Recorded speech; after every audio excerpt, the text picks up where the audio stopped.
안녕하세요. 76세 할머니입니다. 요즘 누워서 이런저런 과거 일을 회상하곤 하는데 아무래도 제가 인생을 잘 살지 못한 것 같아요.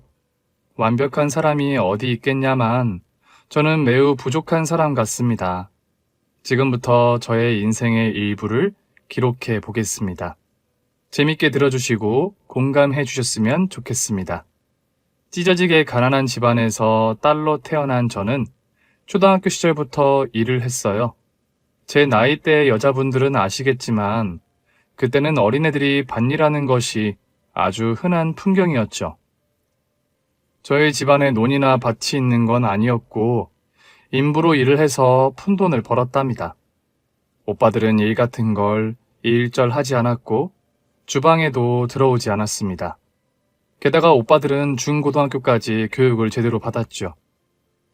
아무튼 허드렛 일 밭일을 하며 푼돈을 벌어 집안에 도움을 주며 지내다가 성인이 되자마자 집에서 벗어났어요. 어차피 집에서 지내봤자 오빠들 좋은 일만 할 테니까요. 먼저 독립한 언니가 있는 지역으로 떠나서 작은 공장에서 일하게 되었어요. 미싱 보조사로 실밥을 뜯는 일이었죠. 그렇게 공장 일을 하며 여러 해를 보냈더니 인연이 될 남자가 생겼어요. 공장에 지퍼와 자재를 납품하는 거래처 직원이었는데 오고 가며 자주 마주치며 대화를 나누곤 했어요. 그런데 언제부터인지 서로에게 호감을 느끼게 되었고 연인 사이가 되었답니다. 저희 두 사람은 형편이 되지 않아 혼인신고만 하고 월세방에서 신혼을 시작했습니다. 당연히 아이를 당장 가지는 건 무리라고 생각해 형편이 좋아지면 가질 계획이었어요. 20대 후반까지 남편과 열심히 맞벌이로 일해서 전셋집을 얻게 되면서 조금의 여유가 생긴 것 같았지만 저와 남편의 공장이 망해서 바로 백수가 되었어요. 그래서 저는 파출부로, 남편은 기계 수리에 들어가는 부품 영업과 납품 일을 했답니다. 바쁘게 1년을 지냈더니 사람이 죽으라는 법은 없었는지 남편이 영업 실적을 크게 올리며 우수사원이 되었습니다. 남편의 행운은 거기서 그치지 않고 그이에게 사업을 제안하는 투자자가 나타났어요. 남편의 재능과 투자자의 자본으로 함께 사업을 해보자는 것이었고 5대5로 수익을 나누는 조건이었습니다. 그이는 엄청 큰 제안이 왔다며 바로 사표를 쓰고 사업장을 꾸리고 일을 시작했습니다. 동업자 사장님은 굉장히 정직하게 일해주셔서 남편이 매달 큰 돈을 벌게 되었어요. 남편이 저는 그만 고생하고 주부로 지내며 아이를 가져보길 바란다고 했습니다. 저도 아이는 꼭 낳고 싶었기에 남편의 말대로 주부의 삶이 시작되었습니다. 여보, 수고 많았어. 당신 덕분에 내가 호강하게 생겼네? 이제야 남편 노릇을 하는 것 같네. 그동안 고생 많았어. 이젠 어디 가서 남편 잘못 만났다는 말을 듣지 않게 해줄게. 우리 앞으로 좋은 일만 있을 것 같아. 그럼 당연하지. 애들도 잘 낳고 행복하게 살아보자고. 남들 사는 것 이상으로 잘 살아보자고. 그렇게 저희 부부는 몸 관리를 잘하고 노력했더니 금방 아이가 들어섰어요. 저나 남편이나 태교를 어떻게 하는지 몰라서 그저 몸을 조심히 하고 지냈어요. 찬물은 좋지 않다고 해서 미온수만 마셨고 짜거나 매운 음식은 모두 피했습니다. 그리고 여름에도 꼭 양말을 신고 잤습니다. 10달을 품고 낳은 아기는 아들이었고 매우 건강하고 우람하게 잘 태어났습니다. 과거 가난했던 시절을 생각하면 어떻게 이런 일이 나에게 일어날 수 있을까 싶었답니다. 아들을 처음 품에 안았을 때는 기적이라는 게 무엇인지 느낄 수 있었고 만물을 사랑할 준비가 되었습니다. 남편은 사업과 가정에 충실히 하는 애처가였으며 항상 저를 위해주는 고마운 사람이었어요. 첫 아들이 돌이 지나자 둘째를 가지게 되었습니다. 둘째도 아들을 낳게 되어 집에서 정신없이 육아하느라 다른 일을 할 여념이 없었어요. 아이들이 크는 동안 남편의 사업은 계속해서 번창했고 나중에는 동업자인 투자자가 그만두며 회사 전체를 남편에게 넘기고 떠났답니다. 이후 매출은 남편이 관리했고 수입이 배로 늘어나서 더더욱 형편이 좋아졌어요. 아들 둘이 성인이 되던 해에는 남편의 회사가 크게 성장하여 연 매출이 100억대였고 직원이 20명이 넘었어요. 물론 중소기업이지만 빈손으로 시작해서 이만큼 성공한 제 남편은 슈퍼맨과 같은 존재였습니다. 아들 둘을 대학 보내고 남편과 둘이 지내게 되었어요. 아들 녀석들은 군대를 잘 다녀와서 복학해서 대학을 졸업하고 남편 회사에서 경영과 기획 일을 배우며 성장하기 시작했어요. 큰아들은 매일 야근까지 자청해서 열심히 일했는데 둘째는 남편 설렁설렁 일한다고 하더군요. 그래서 남편과 큰아들이 둘째에게 정신이 차리도록 흰소리를 많이 했답니다. 성국이 넌 회사에 놀러 다니냐? 너 사무실에서 게임하는 걸 본 직원들이 한둘이 아니야. 아버지, 일을 열심히 하다가 머리 좀 식힌 거예요. 남 말을 왜 이렇게 귀를 기울여 듣고 그러세요? 이놈아, 네가 제대로 일 처리를 한 번이라도 했으면 내가 말을 안 하지. 네가 날려먹은 계약이 한두 건인 줄 알아? 네 형이 공들여서 계약 체결 앞으로 두면 대접받겠다고 진상 부려서 날려먹기만 하잖아. 아버지, 그 이야기가 나와서 하는 말인데 술 대접 좀 받는 게 뭐가 어떻다고 그러세요? 막말로 뇌물을 받은 것도 아니고 주점 가서 한 잔 얻어먹은 건데. 아이고 이 진상의 화상아. 요즘 세상에 술 대접 받는 놈이 어디 있어? 그리고 우리 회사가 큰 회사라도 되냐? 아버지, 아무리 작은 회사여도 최고의 회사라고 생각하면서 일하라고 가르치신 거 기억 안 나세요? 이놈이 진짜. 아우 복장 터지네. 둘째 아들은 어렸을 때부터 사고를 많이 쳤는데 커서도 달라지는 게 없더라고요. 혼내고 매도 들어봤는데 이젠 다 큰 녀석을 때릴 수도 없으니 남편과 제가 매일 속이 타들어갔죠. 그래도 본성은 착한 사람이라 믿고 달라지길 기다렸습니다. 어느 부모가 자식을 포기하겠습니까? 큰아들은 30살 나이에 사귀던 여자친구와 결혼하게 되었는데 며느리는 세무사였고 큰아들과 똑같이 바른 생활하는 사람이었어요. 둘이 천생연분이라는 말이 절로 나올 만큼 잘 어울렸죠. 우리 큰아들은 한 번도 속을 썩이지 않고 잘도 컸네. 결혼까지 아주 훌륭하게 잘했어. 보기 좋구나, 성민아. 엄마, 누가 들으면 제가 무슨 엘리트라도 되는 줄 알겠어요. 저는 매우 평범하고 부모님 잘 만나서 잘 살고 있는 사람이에요. 말도 참 예쁘게 하네. 고맙다, 아들. 앞으로 네 처랑 잘 살아봐. 큰아들에게 칭찬과 덕담 몇 마디 해줬더니 둘째 아들이 입을 삐죽 내밀며 기분 나쁜 말투로 말하더군요. 엄마, 너무 편애하는 거 아니야? 맨날 형 칭찬만 하시네. 아이고 막내야, 깨물어서 안 아픈 손가락이 있겠니? 이 엄마는 성국이 너도 엄청 사랑해. 입에 침이라도 바르시지. 얘가 정말 엄마를 못 믿나 보네. 내가 항상 너를 감싸는 거 모르니? 그건 인정. 그런데 형한테 하는 거에 10분의 1만 나한테 해봐. 같은 아들인데 차별당하는 기분이 허구한 날 든다고. 아이고, 그렇게 느꼈다면 미안하다. 앞으로는 우리 막내에게 모든 사랑을 쏟아야겠네. 엄마, 나 결혼하면 형만큼 해줄 거야? 좋은 아파트에 차도 새로 한 대 뽑아줄 거야? 그거야 당연하지. 자식을 차별할 일이 있겠니? 오, 좋았어. 그럼 나도 형 장가가고 바로 결혼할게. 너 만나는 여자가 한둘이 아니었잖아. 결혼할 만큼 좋은 사람을 찾은 거니? 엄마는 또 나를 바람둥이로 여기시네. 엄마, 난 가만히 있는데 여자들이 달라붙는 거야. 내가 좀 잘생기고 키도 크고 집안이 잘 사니까 여자들이 날 가만히 두지 않는 거라고. 그래, 둘째. 네가 잘생겼지. 인정. 그래서 결혼할 여자는 뭐 하는 사람이야? 미용실에서 일해. 머리하러 갔다가 눈 맞아서 잘 사귀고 있어. 아, 그래? 그럼 집에 한번 데리고 와봐. 그래, 알겠어. 나중에 한번 데리고 올게. 아마 형수님보다 더 예뻐서 놀라실 거야. 큰아들이 결혼하고 6달 뒤에 작은아들이 여자친구를 데리고 왔습니다. 노란색으로 탈색한 머리카락과 손바닥만한 반바지, 배꼽 티까지 처음 만나자마자 눈살을 찌푸렸습니다. 엄마, 내가 결혼할 여자야. 어때? 예쁘지?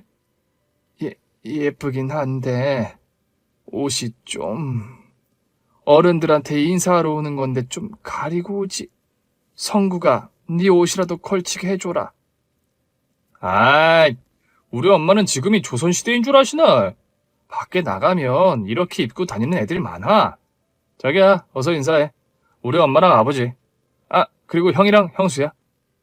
안녕들 하시죠, 어머님. 머리 좀 하셔야겠다. 머리가 그게 뭐예요? 아버님도 염색하러 들리셔야겠네. 인사는 그 정도면 됐고, 앉아서 식사하자. 둘째 애가 데리고 온 여자는 정말 아니다 싶었어요. 겉만 보고 하는 말이 아니라 행동과 말에서 묻어나오는 버릇이 정말로 예의가 없었습니다. 어머님, 국이 좀 짜네요. 그리고 저는 돼지고기 안 먹어요. 소고기 없어요? 아, 미국 소는 싫고 한우 툭불만 먹습니다. 어떡하지? 차린 게 이것밖에 없네. 아, 차린 게 진짜 없군요. 알겠어요. 그냥 물이나 마시고 가족들 식사하시는 거 구경이나 할게요. 자기야, 내가 배달이라도 시켜줄까? 됐어. 배달 오는데 시간 걸리잖아. 나 여기 오래 앉아있을 생각 없어. 오늘 클럽 가기로 해서 1차로 술로 에너지를 충전하기로 했거든.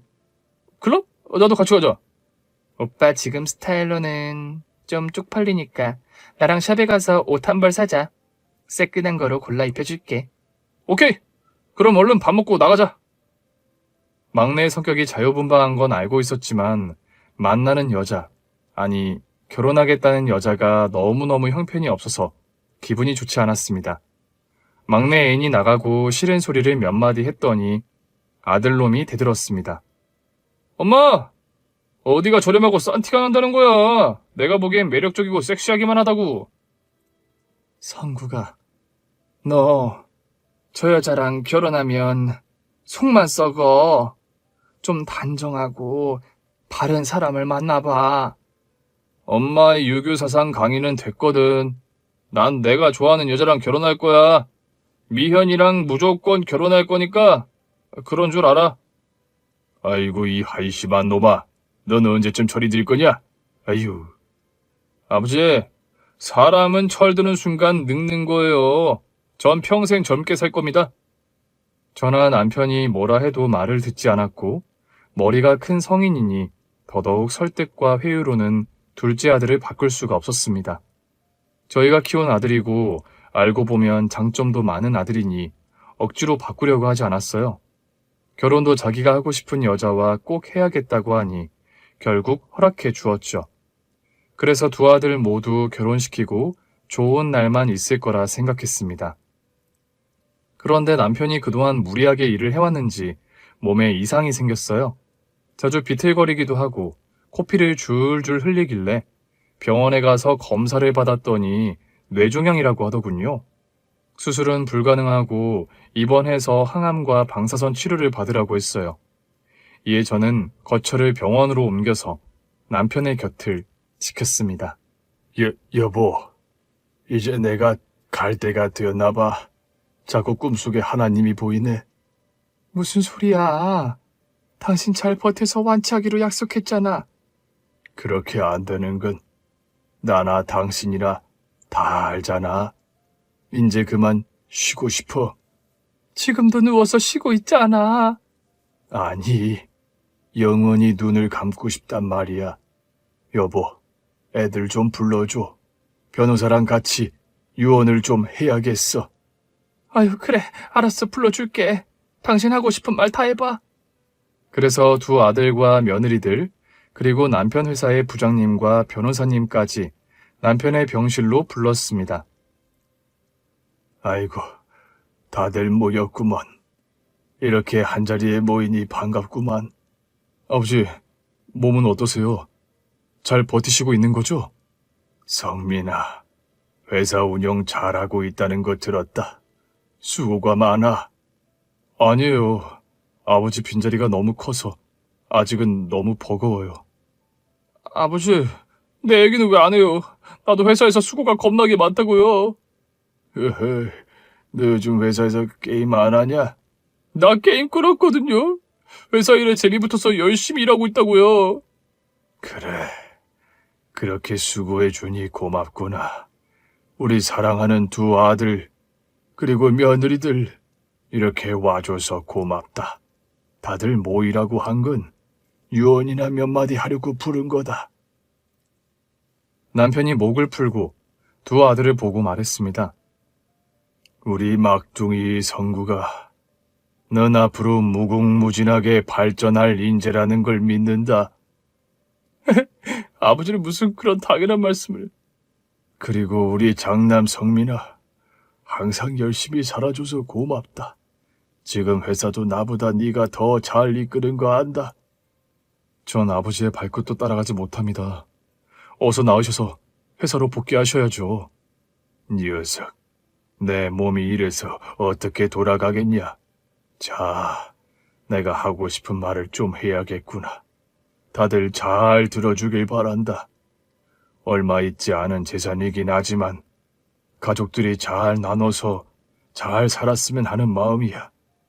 첫 번째로 본가 집이랑 나의 개인 통장은 우리 아내 김복자 여사에게 남길 거야. 여보, 더 해주고 싶은데 미안하오. 여보, 당신 당장 어떻게 되는 거 아니야. 아무튼 나에게 유산을 물려준다니 고맙네요.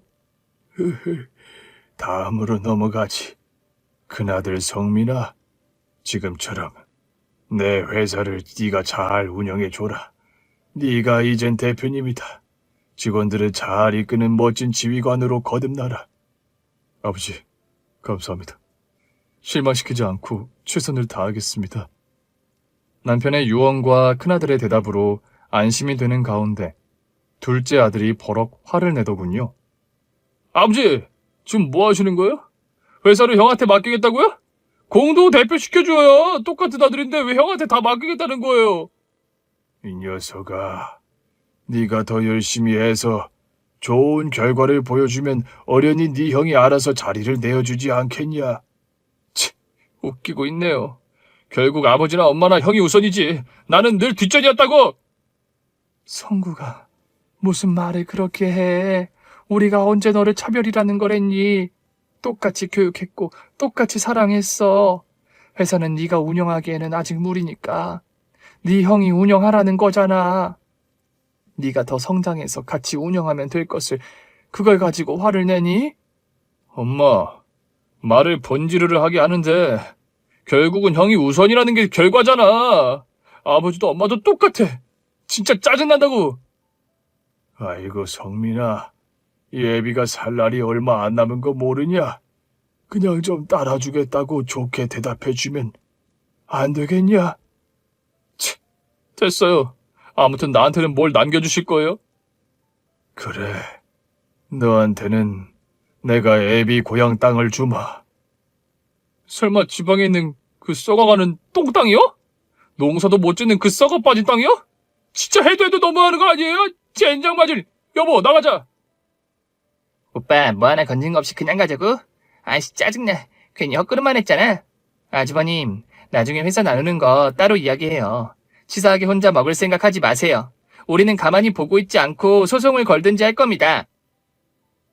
재수 씨까지 왜 그러세요? 아버지 앞에서 고소한다는 소리를 하는 게 정상입니까?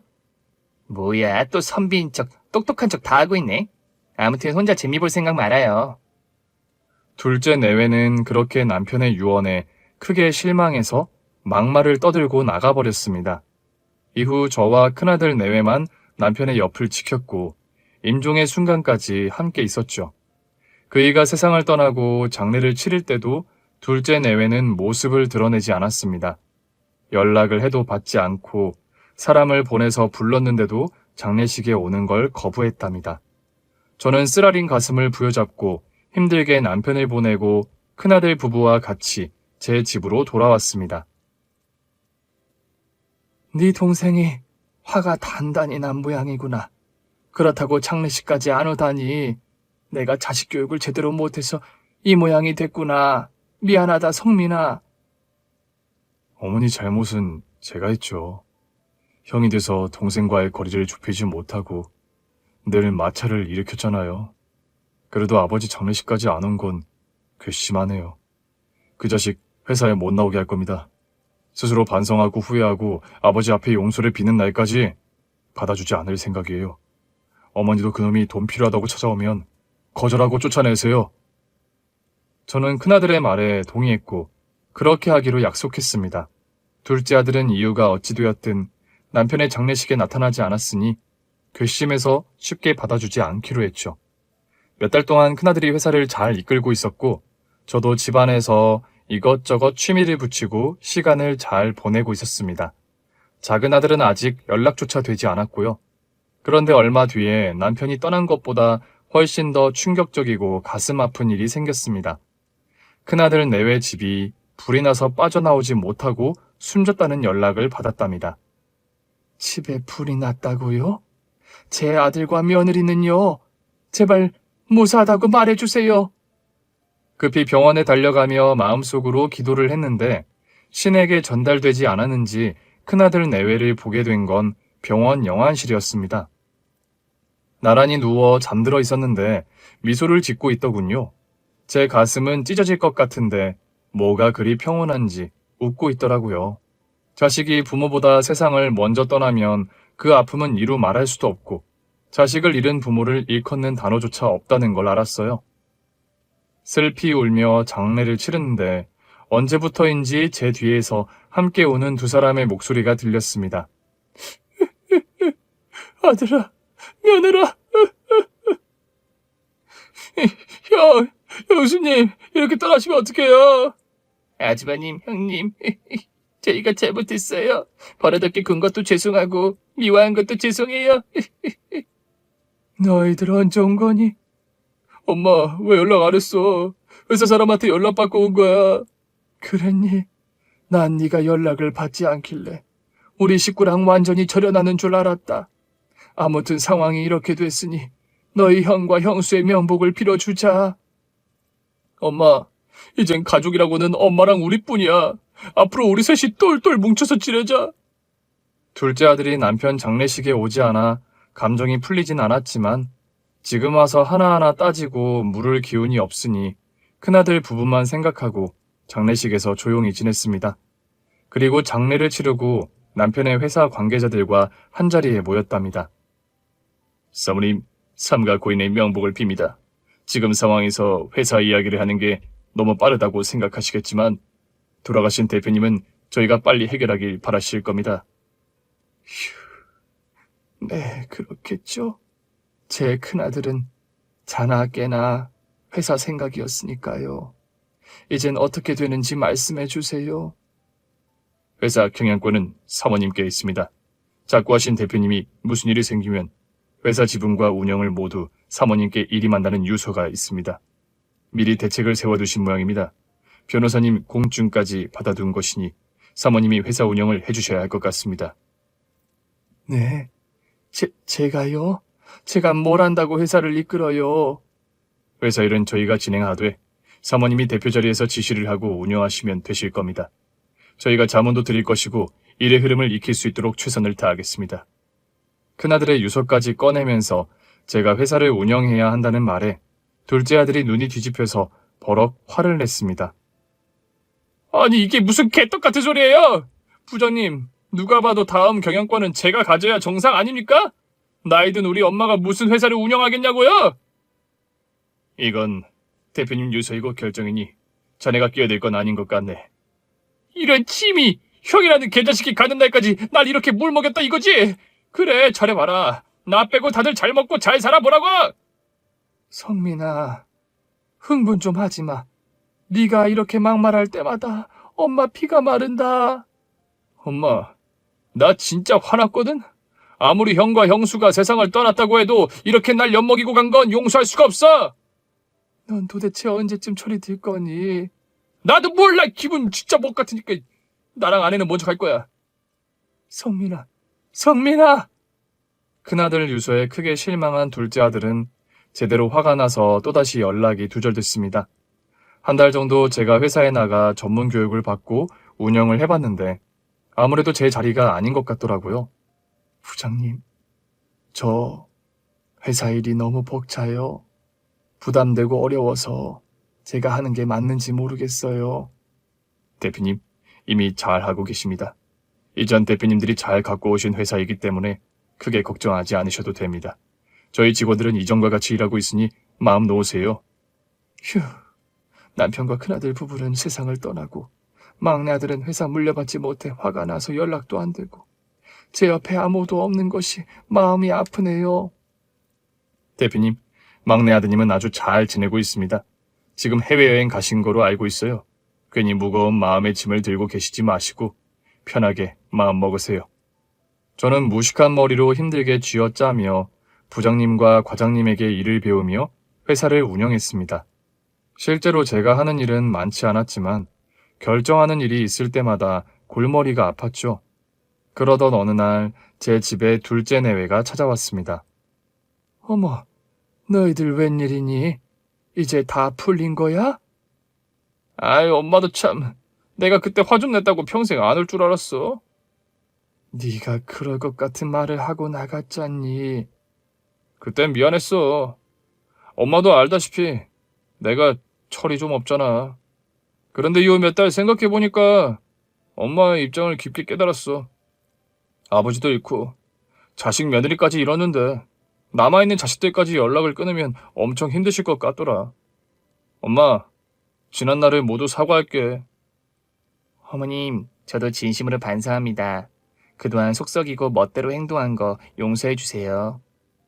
둘째 며느리는 단정하게 검은색 머리를 하고 있었고 옷도 단정하게 차려입고 있었습니다.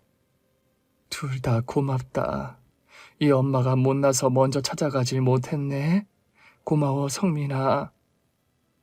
엄마, 그동안 외로웠지? 우리가 당분간 엄마를 모시고 지내고 싶은데 어때? 뭐? 나랑 같이 살겠다고? 얘 네 처가 허락하겠냐? 어머님, 그건 제 생각이었어요. 어머님을 잠시라도 모시고 지내면 좋겠다고 제가 말한 거라고요. 네가 갑자기 왜? 갑자기가 아니라 어머님이 헛헛하실 것 같아 자식 노릇을 좀 하고 싶어서 그래요. 맞아, 엄마. 그리고 나도 다시 회사에 나가기로 했어. 똑같이 대리로 일하기로 했다고. 앞으로는 자리 욕심 안 내고 주어진 일을 열심히 할게. 아이고, 둘 다 큰 결정을 해줬구나. 고맙다 그래. 그럼 오늘부터 같이 지내보자. 그렇게 제 집을 찾아와 진심 어린 사과를 하고 다시 잘 지내보자는 작은 아들과 며느리의 말에 동의했고 함께한 집에서 지내기 시작했습니다. 새애기가 식사까지 차려주다니. 이건 미안해서 어쩌냐. 어머님, 저 생각보다 요리 잘해요. 이거 다 손수 만든 거니까 남기시면 안 돼요. 그래, 고맙다. 잘 먹으마. 이 나물에 뭐가 들어간 거니? 고소하고 깊은 맛이 나니? 아, 그건 비밀입니다. 어머님, 매일 끼니를 제가 챙겨드릴 테니 주방에는 들어오지 마세요. 아이고, 우리 둘째 며느리가 이렇게 손맛이 좋은 걸 이제야 알았다니. 그래, 앞으로 잘 좀 부탁하마. 아, 어머님, 물도 정수기 물 드시지 말고 약재로 우린 물을 드세요. 이거 진짜 좋은 거니까 이것만 드셔야 해요. 정말 정성이 갸륵하구나. 고맙다, 새아가. 둘째 며느리의 밥은 정말로 맛있었습니다. 못하는 요리가 없을 정도로 손맛이 기가 막히더라고요. 2달 정도 그렇게 아들과 같이 출퇴근하며 한 집에서 지냈는데 어느 날 저에게 문제가 생겼습니다. 어머님, 왜 그러냐? 어머님 하혈하고 있잖아요. 괜찮으세요? 이게 뭐냐? 내 몸이 왜 이러지? 어머님 안 되겠어요. 119 부를게요. 저는 크게 아프진 않았는데 몸에 이상이 있으니 바로 구급차를 타고 병원에 실려갔습니다. 각종 검사를 하고 의사가 한 말은 소화기관이 많이 망가졌다는 겁니다. 신장, 방광에 문제가 있어 하혈이 발생한 거라고 하더군요. 초기에 병원을 찾아서 금방 나을 거라 생각했지만 병원에 입원해서 치료하는 동안에 더더욱 상태가 악화됐어요. 어머님 소변 잘 보셨어요? 그게 혈뇨가 나오더구나. 또요? 의사가 곧 좋아질 거라고 했는데 어머님 제가 물 좀 끓여왔어요. 약재 물 좀 드세요. 이 귀한 걸 또 해왔니? 수고가 많구나, 새아가. 고맙다. 고맙긴요. 제가 계속 어머님 옆에 붙어 있을 테니까 필요한 건 뭐든지 말씀하시고 아픈 게 있으면 바로바로 알려주세요. 병원에서 2주 동안 치료를 받고 조금 좋아지나 싶었는데 두통과 구토, 식도염까지 걸렸습니다. 세아가, 나 아무것도 못 먹겠다. 저리 치워라. 어머님 이 물이라도 좀 드세요. 정성 생각해서라도 억지로 드세요, 네. 그럼 네가 좀 먹여줘라. 힘이 없어서 팔도 들어 올리지 못하겠구나. 알겠어요. 제가 다 해드릴게요. 아, 해보세요. 병원에 가면 건강을 되찾을 줄 알았으나 전혀 아니었습니다. 그래서 아들과 며느리는 병원을 못 믿겠다며 한의원에 저를 데려갔습니다. 거기서 지어주는 약을 먹고 몸이 회복되나 싶었는데 다시금 혈뇨가 왔고 온몸이 천근만근 무겁고 힘들었습니다. 많이 지쳐있는 상태라 회사 일은 이미 뒷전이었고 하루 종일 누워 있었습니다. 아가, 세아가, 나 화장실이 급하구나. 도와주렴. 또요? 아, 더럽게 귀찮게 하네. 그냥 참았다가 몰아서 싸세요. 나 지금 중요한 드라마를 보고 있다고요. 뭐야? 세아가 너 지금 뭐라고 그랬니? 더럽게 귀찮게 한다고요. 어머님 내가 다 들어주니까 등신 호구로 보이세요? 호의를 권리로 착각한 모양인데 난 어머님 며느리지 보모 따위가 아닙니다. 오줌이 그렇게 자주 나오면 요강을 하나 사다 드릴게요. 저는 뭐라 말할 기운이 없어 조용히 바닥을 기어서 화장실로 갔습니다. 힘들게 소변을 보고 다시 기어서 방으로 들어갔죠. 몇 주 동안 그렇게 시름시름 앓고 있던 중 어느 날 모르는 남자 2명이 집을 찾아왔습니다. 아저씨들은 누구세요? 아버님, 요양원으로 모실 분들이에요. 아무래도 집에서 지내는 건 무리가 있어서 요양원에 가서 전문가의 도움을 받는 게 좋을 거라 판단했거든요. 요양원?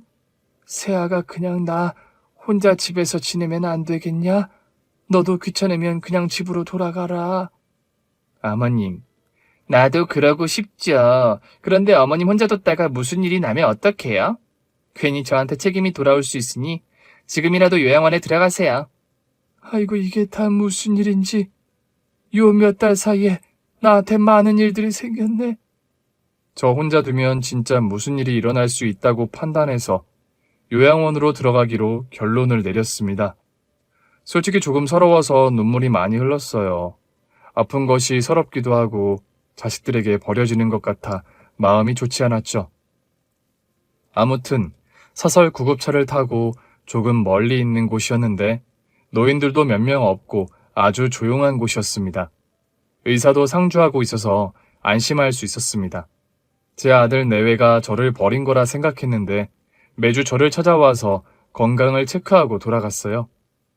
어머니 몸은 어떠세요? 좋아지셨어요? 그런 것 같구나. 요즘은 소변도 깨끗하게 잘 나온다. 몸이 욱신거리는 건 있는데 참을 만해. 다행이네요, 어머님. 제가 스트레스가 심해서 막말한 거 사과드릴게요. 그래, 너도 사람이니 충분히 그럴 수 있다고 생각한다. 아무튼 사과해줘서 고맙다. 어머님, 제가 해준 반찬을 잘 드시던 게 생각나서 나물이랑 고기 좀 해왔어요. 이거 다른 어른들이랑 나눠 드시지 말고 혼자 드셔야 해요. 그래, 나 혼자 먹을게. 고맙다. 며느리가 바리바리 싸온 반찬들과 약재로 우린 물을 냉장고에 넣어주며 혼자 먹으라고 신신당부하더군요. 그리고 둘째 아들은 회사 돌아가는 사정에 대해 이야기했어요. 엄마, 회사는 잘 돌아가고 있어. 한 가지 문제가 있긴 하지만. 문제라니, 무슨 문제가 있다는 거니? 부장이랑 과장놈이 뒤로 뭔가 해먹는 것 같아. 엄마 앞에서 알랑방귀를 끼던 놈들이라 엄마는 의심은 안 했겠지만 그것들 구린 구석이 있는 것 같아. 엄마, 회사 경영권을 지금이라도 나한테 넘기는 게 어때? 부장님이랑 과장님이? 절대 그런 분들이 아닌 것 같은데. 뭐?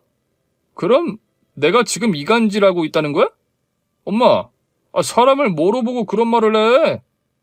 아니, 네가 이간질한 게 아니라 오해한 걸 수도 있다는 뜻이야.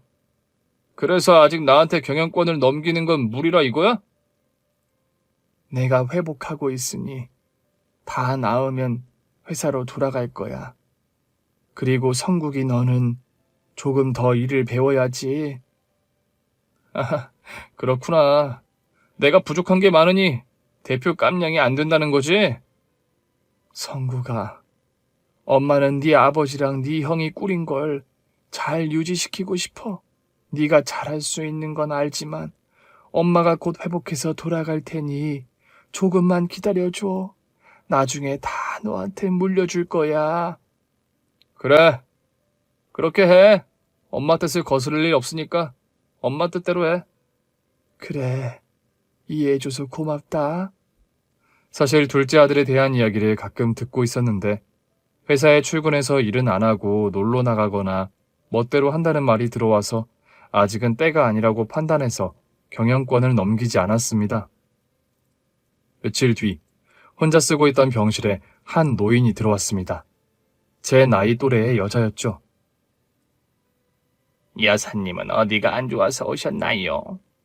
저는 신장이랑 방광이 좀 안 좋아요. 아, 그렇구나. 나는 사고로 하반신 마비가 됐어요. 저런 끔찍한 사고를 당하셨군요. 유감입니다. 아니에요. 사고가 난 건 거의 8년 됐어요. 딸 집에서 얹혀 살다가 제가 고집 부려서 나오게 됐어요. 8년이나 모셨으면 따님이 대단하시네요. 딸도 그렇고 사위랑 손녀도 같이 돌봐줬어요. 제가 복이 터졌죠. 아, 사위가 계셨군요. 정말 대단한 자식을 두셨어요. 그런데 냉장고에 있는 반찬 여사님 거죠? 네네, 며느리가 해온 것들이에요. 나중에 식사할 때 같이 드시죠. 어머나 고마워라. 그럼 나도 과일 나눠줄게요. 그리고 우리 손녀가 챙겨준 인형도 하나 선물로 드릴게요. 인형이요? 아, 아니에요. 괜찮습니다. 뭐 그렇다면 할 수 없고요. 처음 들어온 노인은 수다쟁이여서 심심할 틈을 주지 않았습니다. 나중에는 귀에 딱지가 앉을 정도여서 그만 좀 하고 잠 좀 자라고 일러주기도 했죠. 그런데 제 몸은 계속해서 나빠졌습니다. 여사님 많이 아프세요? 네, 이상하게 계속 안 좋아지네요. 아무래도 살 날이 얼마 남지 않을 모양입니다. 그런 말씀 마세요. 살고자 하는 의지를 가지셔야죠.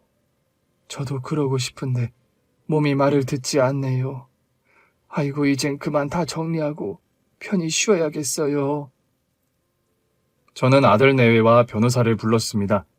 제 유산과 회사 경영권 등등 모든 걸 다 넘겨주고 걱정 없이 누워있다가 저승으로 갈 생각이었어요. 엄마, 왜 이렇게 말랐어? 속상하게 꼴이 이게 뭐야? 아버님 죄송해요. 이게 전부 제 딸 같아요. 요양원에 보내는 게 아니라 제가 모셨어야 했는데 힘들든 핑계로 어머님을 더 힘들게 한 것 같아요. 아, 아니다. 이 애미는 살 만큼 살았다. 그리고 더는 바라는 게 없어. 남은 식구가 너희 둘이니 니들에게 다 물려주고 편히 쉬고 싶구나. 엄마, 유언하려고 변호사랑 같이 부른 거야? 엄마, 난 다 필요 없어. 엄마가 건강해지는 것보다 중요한 건 없다고. 맞아요, 어머님. 저희는 유산 욕심 없어요. 진짜로 어머님이 건강해지는 것만 기다리고 있다고요. 둘 다 철이 들었네. 고맙다. 그래도 할 건 해야지. 변호사님, 유언을 녹음해 주시죠. 시작하겠습니다. 저는 목을 풀고 말을 시작하려는데 같은 병실을 쓰는 노인이 손을 들고 멈추라고 하더군요. 잠깐! 다들 노인을 돌아보자 그녀가 말문을 열었습니다. 김 여사님, 이거 기억하시지요? 지난번에 저한테 주려고 했던 인형이요? 맞아요. 이 인형은 손녀가 준 게 아니라 사위가 준 거예요. 요양원에서 누가 괴롭히거나 힘들게 하면 인형 눈을 눌러서 영상을 찍어 놓으라고 했거든요. 인형 눈에 카메라가 달렸다는 말씀이세요? 네, 아주 화질 좋은 카메라죠. 그런데 김 여사님이 꼭 봐야 할 영상을 찍어뒀어요. 우리 같이 보시고 유언을 시작해보는 게 어떻겠습니까? 네? 제가 봐야 할 영상이라니요? 여기 변호사님도 있으니 딱이네요. 변호사 양반, 그 노트북 좀 켜서 인형이랑 연결 좀 해봐요. 노인이 꼭 봐야 한다고 해서 저는 가만히 기다렸습니다. 이윽고 인형의 카메라 칩을 노트북에 연결했고 곧 동영상이 시작됐습니다. 여보, 우리 엄마 왜 아직도 살아있는 거야? 유분피인지 느티나무 껍질인지 몸을 악화시키는데 딱이라며. 맞아. 내가 반찬에도 유분피 우린 물을 넣었고 마시는 물도 유분피로 우린 걸 줬잖아. 그래서 어머님이 하혈도 하고 신장이랑 방광이 망가졌다고. 이건 아는 사람만 아는 거야. 몸이 상하는데 성공을 했는데 왜 아직 살아있는 거야? 유분피가 독약은 아니잖아. 아무튼 어머님이 유분피 알레르기가 있어서 몸이 망가진 건 사실이야. 그리고 어차피 사람 구실 못하고 평생 여기서 자빠져 지낼 텐데 뭐가 걱정이야. 곧 우리한테 유언하고 유산을 물려줄걸? 난 당신만 믿을게. 빨리 좀 회사 물려받아서 팔아버리고 해외 가서 살고 싶다. 나도 그래 여보. 요양사 하나 포섭해 둔 거 말했지? 링거에 기운 빠지는 약을 많이 투여하고 있으니까 기운이 없어서 쾌차할 일은 없을 거야. 그래? 좋았어. 그럼 느릅나무 껍질과 그 요양사만 믿고 기다려 봐야겠군. 빨리 엄마가 아파서 유언하면 좋겠네. 지긴 놓치네. 빨리 좀 없어졌으면 좋겠다. 여보, 우리가 유산받은 그 똥땅 괜히 팔았어. 지금 값이 엄청나게 뛰었대. 자기야, 그 땅 이야기는 하지 마. 속만 쓰리니까. 그리고 더 큰 게 있으니까 그것만 신경 쓰자고. 당신 엄마 빨리 회사 물려주고 재산도 다 주면 좋겠다. 머지 않았어, 자기야. 조금만 더 기다려 보자고. 그 동영상이 끝나자 충격에 휩싸인 저는 입을 틀어 막았습니다. 변호사님도 이런 영상은 처음 봤는지 몸이 경직되어 있었어요. 이 상황에서 아무렇지 않은 노인이 말문을 열었습니다. 보름 전에 여사님이 주무실 때 이 두 사람이 다녀갔어요. 저도 자고 있었는데 대화 소리에 깼고 수상한 말을 하는 것 같아서 곰돌이 인형에 눈을 눌렀죠. 그리고 요즘 나도 몸이 안 좋아서 걱정이었는데 여사님 반찬을 나눠 먹어서 그런가 봅니다. 그 느티나무 껍질은 맞는 사람한테나 맞지 아닌 사람들은 진짜 독이라고 하더군요. 이럴 수가. 그럼 내가 처음부터 아팠던 이유가 며느리가 느티나무 껍질인지 뭔지를 먹여서 이렇게 됐다는 거예요? 세아가, 성민아, 무슨 말이라도 좀 해봐. 니들 내가 없어지길 바랐니? 아파서 못 일어나길 바랬던 거야? 처음 날 찾아왔을 때부터 계획한 일이었니? 이런 나쁜 것들! 모든 게 밝혀진 상황이니 아들과 며느리는 어떠한 변명도 하지 못했습니다. 두 사람은 제 앞에 무릎을 꿇더군요. 엄마, 미안해. 회사 팔고 외국 가서 살고 싶어서 엄마를 조금 아프게 했어. 어머님, 이제부터 유분피를 안 드시면 다시 건강을 찾으실 거예요. 그걸 지금 해명이라고 하는 거니. 너희 둘, 당장 나가. 다시는 니들 얼굴 보고 싶지 않아. 엄마, 우리가 큰 죄를 지은 건 아니잖아. 그냥 잠깐 아프게 하려고 한 거야. 유분피가 대단한 것도 아니고 그냥 단순히 약제일 뿐이야. 당장 꺼지지 못해? 변호사님, 이것들 고소할 방법 없습니까? 왜 없겠습니까?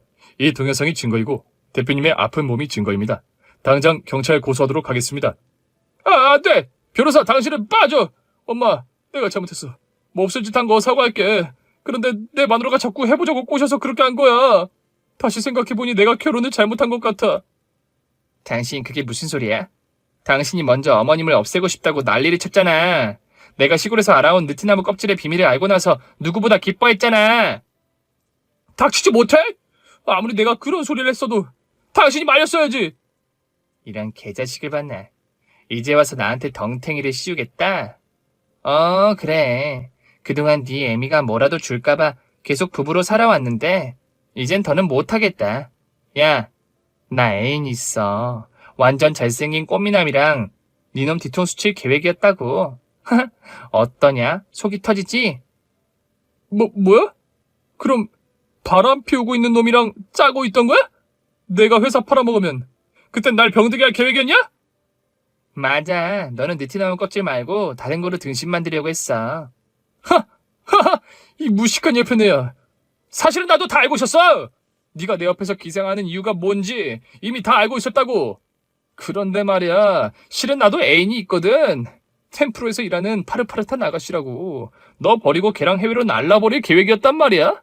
돌대가리야, 네가 내 위라고 생각한 모양인데 넌 나한테 안 돼, 이 허접한 기집애야. 이런 개자식, 너 오늘 내 손에 되졌어? 너야말로 오늘 내 손에 끝쳤나봐라. 아들과 며느리는 서로의 머리채를 잡고 싸움박질을 하더군요. 얼마나 기가 막히고 어이가 없던지 그냥 싸움하는 걸 구경했습니다. 두 사람은 서로를 잡아먹을 기세로 싸움박질을 했고 얼굴과 옷이 모두 갈기갈기 찢어졌답니다. 변호사님이 친한 형사에게 동영상을 보냈고 사건 접수를 했는지 잠시 후 형사들이 요양원으로 들어왔습니다. 영장은 아직 나오지 않았지만 저를 해치려고 한 증거들을 없앨 수가 있으니 바로 아들과 며느리 그리고 저에게 기운 빠지는 링거를 계속 놔준 요양사의 손목에 쇠고랑을 채웠습니다. 엄마, 이러지 마. 나는 죄 없어. 이 옆에 내가 아저씨라고. 아버님, 제가 음식 잘하는 거 아시죠? 나쁜 짓 안 할 테니까 고소 취하해 주시고 저를 딸로 삼아주세요. 잘 모실게요. 아휴, 아주 지랄들을 하네. 이 사건은 검찰로 넘어갈 거란다. 내가 취하한다고 될 일이 아니란다.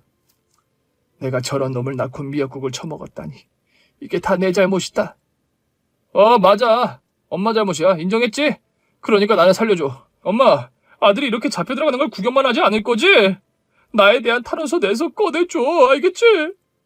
이 똥물에 튀겨버릴 놈아. 넌 언제 사람 될 거니?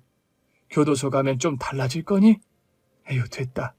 이젠 나도 마음 약하게 널 다시 받아주고 용서해줄 일은 없을 거다. 저승에 있는 네 아버지랑 형이 날 이해해줄 거다. 오늘부로 넌 내 아들이 아니야. 엄마! 아버님, 살려주세요, 아버님. 두 사람은 결국 경찰서에서 조사를 받고 검찰로 넘어가서 구속재판을 받게 되었습니다. 느티나무 껍질은 약재로 쓰이긴 하나 누군가에겐 독이 될 수 있다는 걸 제 아픈 몸이 충분히 증거가 되어 두 사람은 실형을 선고받았습니다.